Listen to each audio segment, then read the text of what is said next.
Welcome to On the Edge with April Mahoney Brains.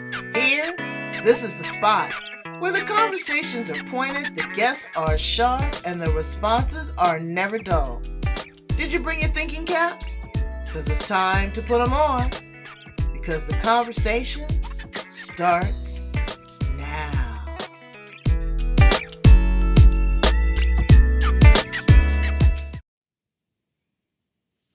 That's what we do here on the edge. We get in our feelings. Shoot. Welcome to On the Edge with April Mahoney Brains. Here, this is the spot, the place. Where's my pointer? Right here. I told you, right here. Where the conversation is pointed and the guests are sharp and the responses are what they are never dull. And I have Carol Johnston Mollica. Okay, here on the edge with me, we're going to talk about some neuro-linguistic programming. And I'm going to tell you, Brains, I'm really into that. Talking to that subconscious mind, I've been digging it. I've been getting into it even more. It's wicked. I've been even re-listening to Think and Grow Rich. And every time there's a nugget of wisdom. So she's going to tell us that. But also what I read in her bio is that she's got a new spin on it, a new philosophy. It's not that old same old humdrum textbook stuff. She's got a different spin on it. So I'm excited. Timeline therapy. What is that about? Is that a little bit about past life regressions? We're going to ask her that. Hypnotherapy and her retreats. So we've got so much to cover. Let's welcome her to the show. Hello, how are you, Carol? Hello, April. Hello, Brains. It is so good to finally be here. I've been looking forward to this for a couple of months now. I know, me too. Who does that? Okay. I know, right? So, you know what? And I like your vibe. You know, it's that kind of hippie, dippy, bohemian, Australian. Where you get your look from? How you get your look together? You know what? I used to be a hairdresser a very long time ago. And I guess it just stems from that. But you know, this is the look that I love. You know, I have my Camilla scarf. Camilla is a beautiful brand that I love to wear all the time. And she's, very creative. And, I want to be creative. So it also brings out that beautiful feminine energy as well. It does. It really does. And again, like I said, it's that kind of bohemian, freedom, rebellious kind of look. And that's sexy. That's really, that can be attractive. And that red hair, is that natural, girl, or is that in the bottle? Well, as a littlie, I used to have red hair, right? But then, I'm 51 and there's a lot of gray under this now. So, Oh. So wait, do you have a problem with the transition of being... I'm not, I will never be gray. Girl, I am. Up under this hair option here is roots, and they are getting gray. But to me, it's a certain gravitas. You have to grow into it. You know, like some people's name is Catherine, and they've called her Kathy or Katie her entire life. You've got to grow into that. And you've grown into who you are. Tell us where it all began. Oh, gosh, it all began in a very small little town of 300 people. That's where I grew up. Very small little town in the country. And then I left home at the age of 16, to pursue life in the big city of Sydney. And that was where I grew. That was where I learned so many life lessons. And my very first job was actually working in a bank. That didn't last very long. Definitely was not my thing. Then, progressed to being a hairdresser years later. Then went on to, be self-employed. I had a MLM business in hair and makeup and beauty. And it was there that I actually found my natural ability to coach people and motivate people. Wow. And I loved that. And then, got married, had children, got divorced. You colored in all of the white spaces. I get it. Absolutely. Traveled in many spaces. But then, to bring it up to closer to where we are now in 2017, that was when I decided to go and study neuro-linguistic programming. So that journey has brought me to where I am today as a master practitioner and as a trainer. And, you know, with our business Mindset Mastery, we have this philosophy that, you know, the people that come to us to train with us are transformed for life. That's our tagline. Transformed. All right. And you real cool. I can ask you these questions and you not be all up in your feelings. But, you know, people say that could be a form of mind control, you know, mindset mastery. What does that look like? Is that, you know, I don't know. Is it different? What is a mindset mastery? Look, mindset mastery is mastering your mind, mastering your thoughts, mastering your state. It's so many things. And, you know, NLP, neuro-linguistic programming, is not really a compassionate model. And this is the difference that we make to the world, because when I did my training, that was what I noticed. It was hard for people. And when I decided to become a trainer, I wanted to bring some heart back into this modality, because we have, you know, students, we have clients who come to us who have, you know, had trauma. And with those people, you've got to be gentle, you've got to be heart-centered. So I bring heart-centered, you know, I could call it authentic conscious education. But that's where we sit. Okay. So you have a seat at the table. Yeah. There's others that are sitting at that table that are lost and confused. They don't know their ass from a hole in the ground. Yeah. So where do you tell people to begin? To start doing this deep dive, this soul searching. Where do you tell them to begin? Because you don't just jump in with NLP. You know, you got to have a little couple conversations, maybe some, you know, maybe hit us some good weed and then a hypnotherapy session. So, you know, you got to get into a vibe. You got to get into a state. People don't just go into that. And they're not very trusting at first because they don't know what to expect. It's like the first time I got hypnotized. It didn't work because I wasn't just free, letting myself go freely. So the same thing, you know, in hypnotherapy, at the end, they do, you know, sprinkle it and pepper it with a little NLP to give you a suggestion. In some cases, now I don't know how you work, but, you know, to help you chug along and to recall and to reactivate these things as you get downloads. Now, am I talking out of story, or is this really what's happening? No, like there are a lot of misconceptions, especially in regard to hypnosis. There are so many misconceptions because you said when I got hypnotized, right? Okay. Hypnotherapy is not something that is done to you. Right. It is a do with process. Right. So it's a process where the client and the practitioner are, you know, first of all, in rapport with each other. That means that they trust each other. Hypnotherapy is also about being able to follow instruction. You know, a lot of people think about being hypnotized. They think that the, you know, you sit there with a pendulum. Yeah, it's gonna be a Carnival Roadshow, you know, and they're gonna make you quack like a duck and all that. Absolutely. But that's not it. Yeah, absolutely. But the thing is, you know, when it comes to those stage shows where you see that, those are the sort of people that are usually, they're the extroverts. So they're the ones that after a few drinks are going to be dancing on a table anyway, you know. So what I really want to get across in regard to hypnotherapy, as a practitioner or as a trainer especially, I cannot instill something or a suggestion into a client or a potential client that is something that goes against their values. Right, absolutely. So, yeah, so if I was to say to you, you know, I've put you into this beautiful state of relaxation, which is also what hypnosis really is. It's not different from any other states that we've experienced.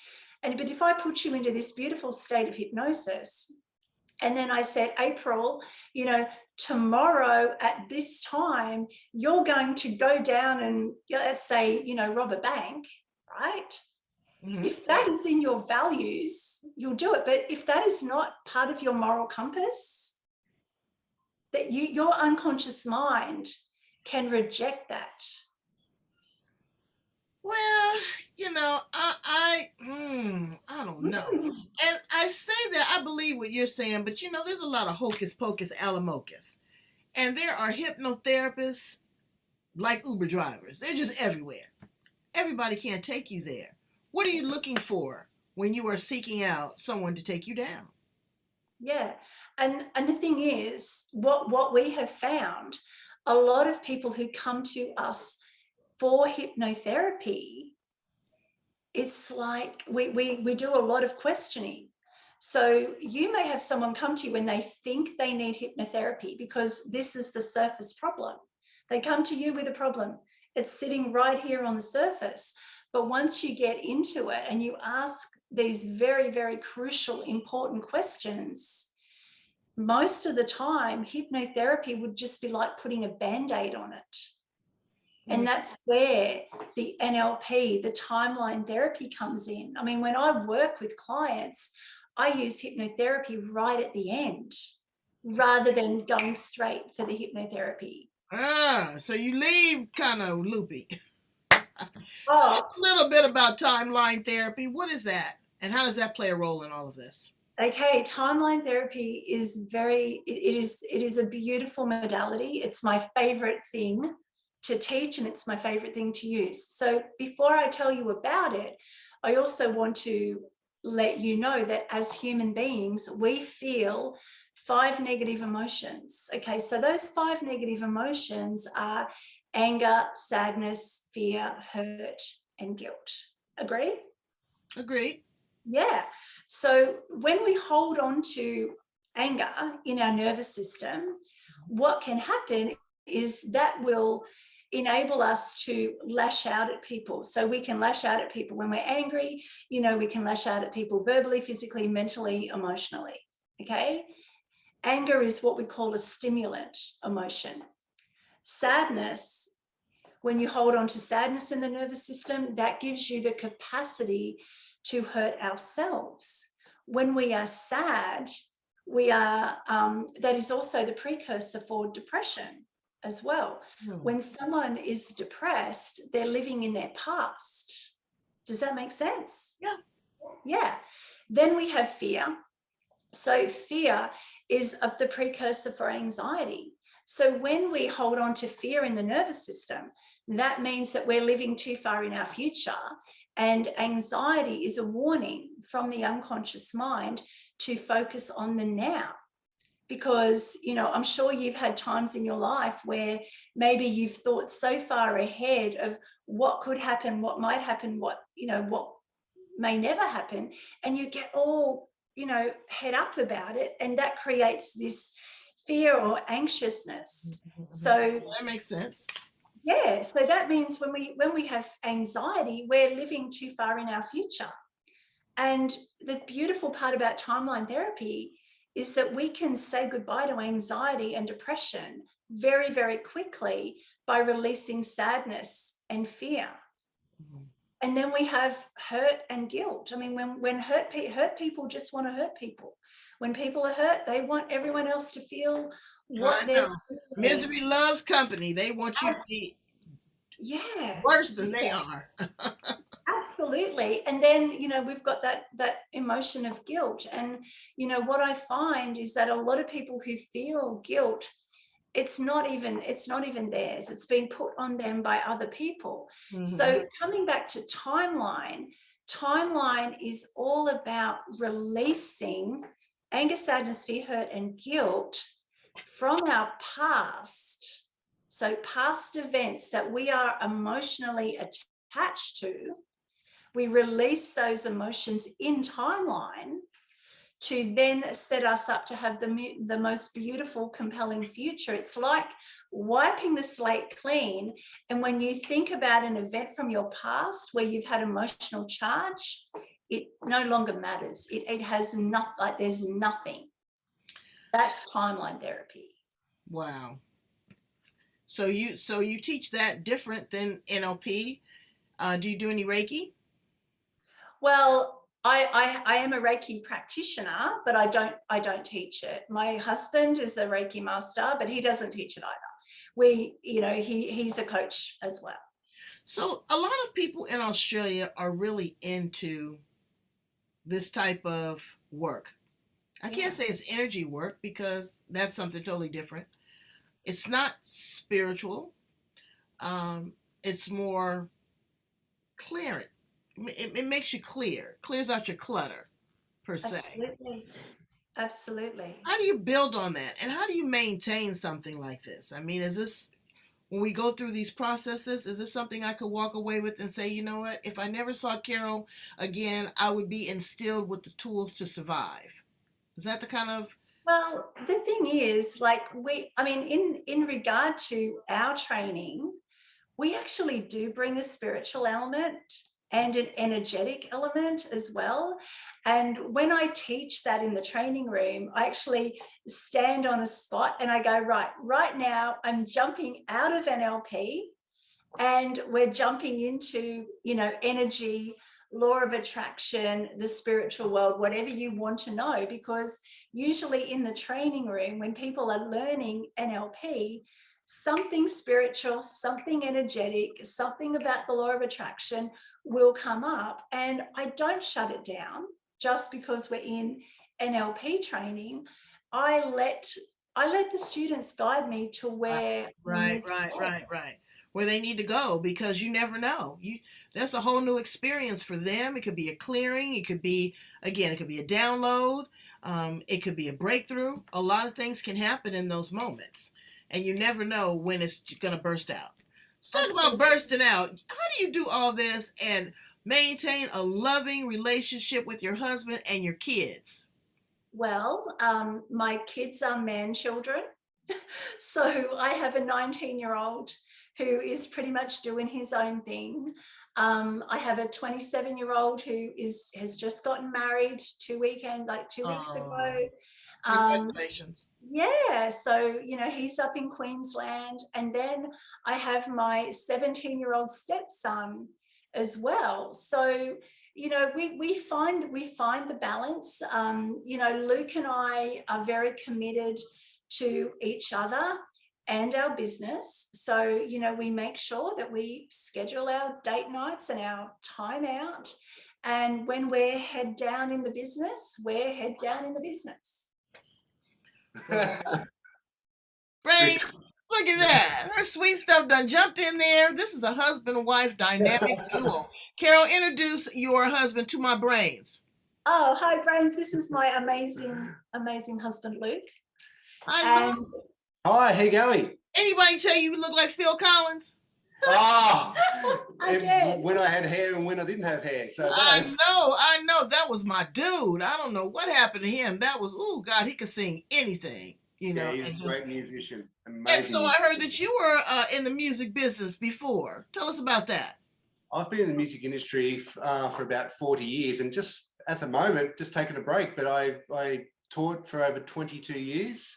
Had my own school out west in the area called Parramatta, and that went for a very, very long time. And I committed to helping young people and also adults as well, not only with their music, but I really feel that's where my coaching started when I was 19, Wow.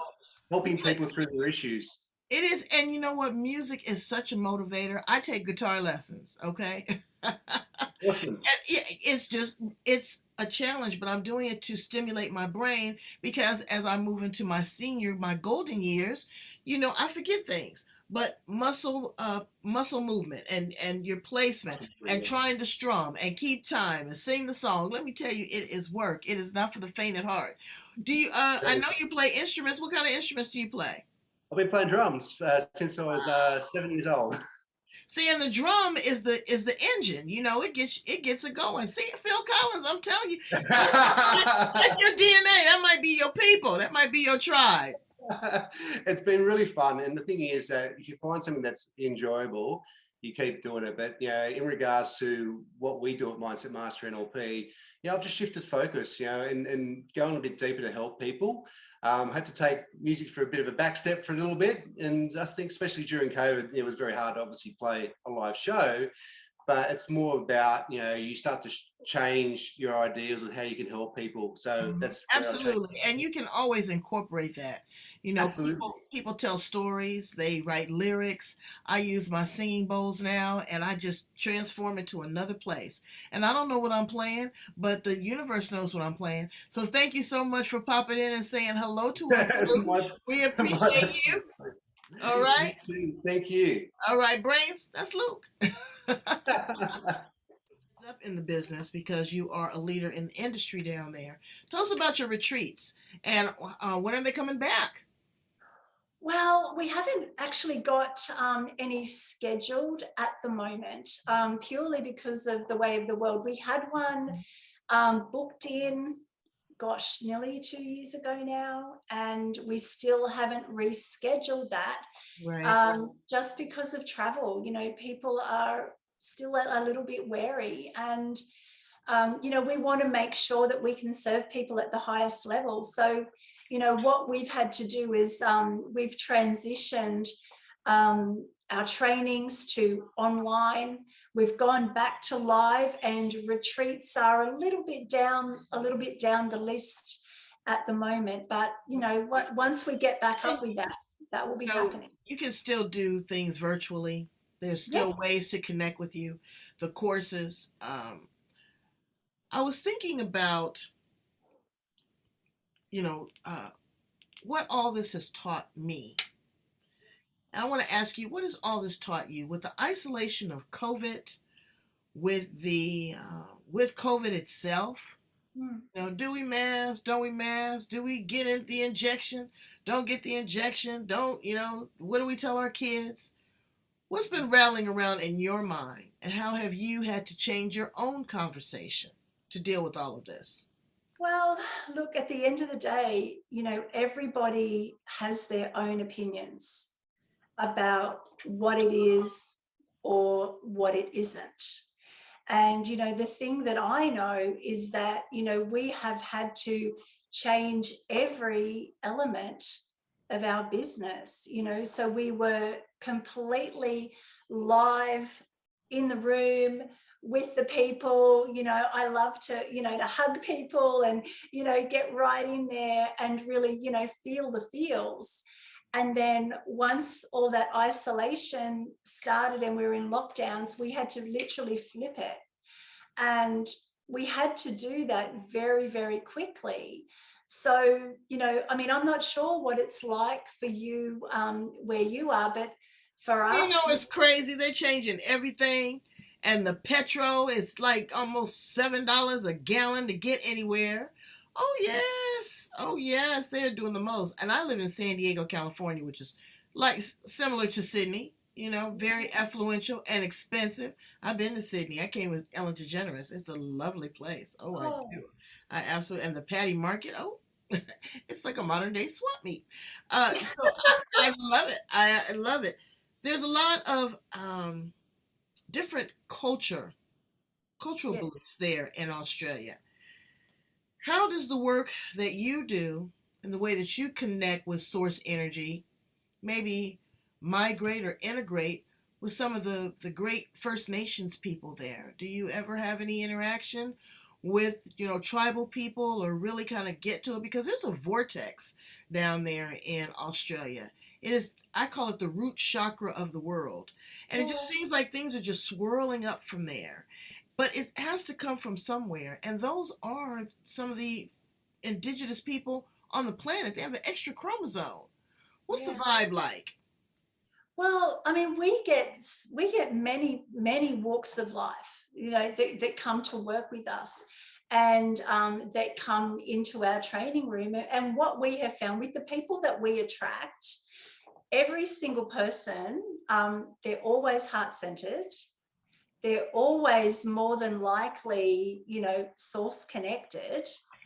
And they're open to everything. They're open to everything that we teach. They're open to all processes. And then basically, once they've come through our training and they've got their certifications and they can go out and help people, what they do is they make it their own.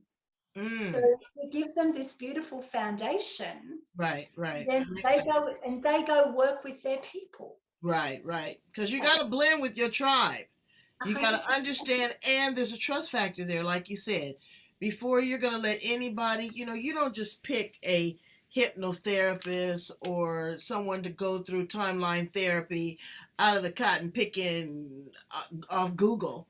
You got to build a relationship. What are you looking for when you're looking to work with someone in this space? Because everybody is not going to be everybody's client. But what are you looking for? What should be your comfort level or your benchmarks? Well, for us personally, people who come to Mindset Mastery NLP, especially for timeline therapy and NLP and hypnotherapy, a lot of those people have already tried everything else. A lot of women that I work with come from trauma. They come from domestic violence.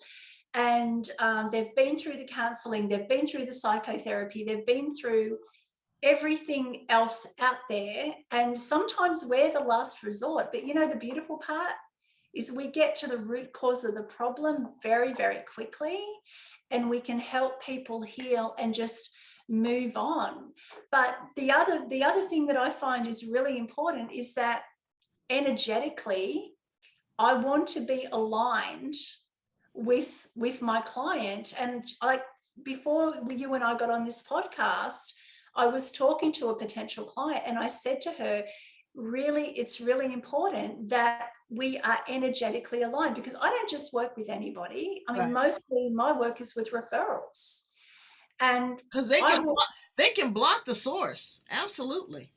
And the thing is, if I don't feel aligned with the client, I'm not that sort of person who's just going to take their money and say, well, yeah, sure, I can help you. Right. I would rather send them to someone else who is more aligned with who they are, because like you said, you can't be everybody's everything.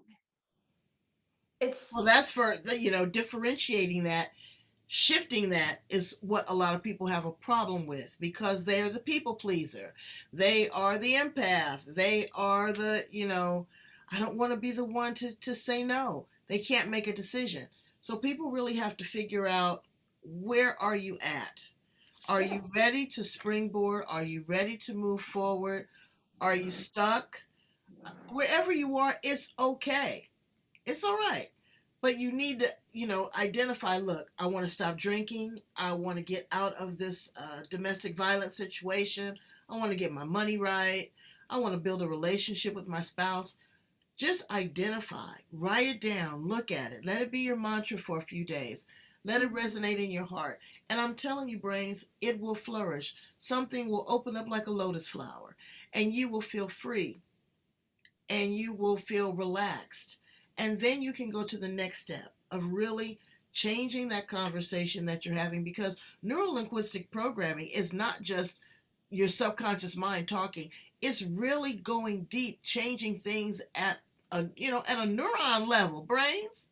Absolutely. Okay, we talking core, explosive, boom kind of stuff, So you got to get a hold of yourself. You got to be ready for this. You have to be ready for it. And I think Carol is the person to get you ready. Tell my brains how to get in contact with you. You have been such a joy. I've enjoyed this so much. Thank you, April. So have I. So Mindset Mastery NLP, our website. Okay, wait. You say it too fast. That's your calling card. Slow down.